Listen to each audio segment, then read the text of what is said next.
السلام عليكم. لا تنسوا الاعجاب بالفيديو والاشتراك في القناة تشجيعا لنا لنستمر بنشر المزيد إن شاء الله.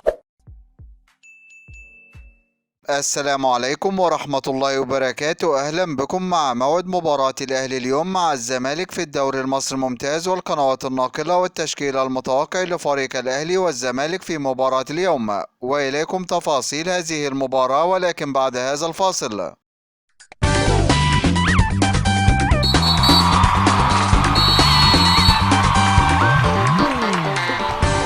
يستعد فريق الأهلي لمواجهة فريق الزمالك في مباراة اليوم، وذلك في إطار مواجهة المباراة المؤجلة من الجولة 31 من بطولة الدوري المصري الممتاز. وقد انتهت مباراة الدور الأول بين الفريقين بفوز فريق الأهلي على فريق الزمالك بنتيجة 3 أهداف مقابل لا شيء، ويحتل فريق الأهلي المركز الأول في جدول ترتيب الدوري المصري برصيد 75 نقطة من 29 مباراة، فاز في 23 مباراة تعادل في 6 مباريات، بينما يحتل فريق الزمالك المركز الثالث في جدول ترتيب الدوري المصري برصيد 59 نقطة من 32 مباراة، فاز في 17 مباراة وتعادل في 8 مباريات وهزم في 7 مباريات، ليكون الفارق 16 نقطة بينه وبين فريق الأهلي. وسوف تنطلق هذه المباراة اليوم الخميس الموافق 13 يوليو 2023 13/7/2023 في تمام الساعة 6:30 مساء بتوقيت تونس والمغرب والجزائر،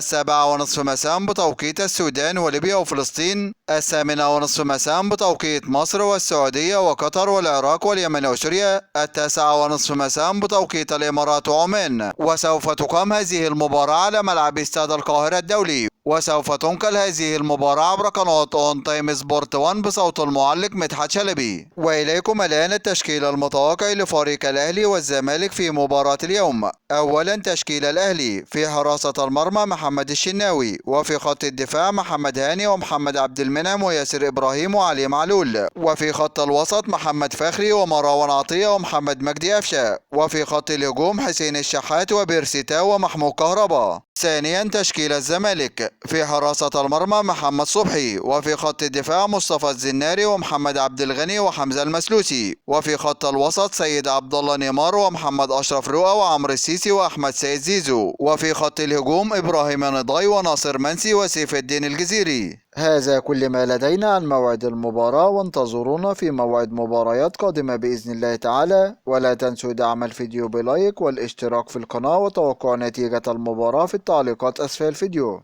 دمتم في أمان الله، والسلام عليكم ورحمة الله وبركاته.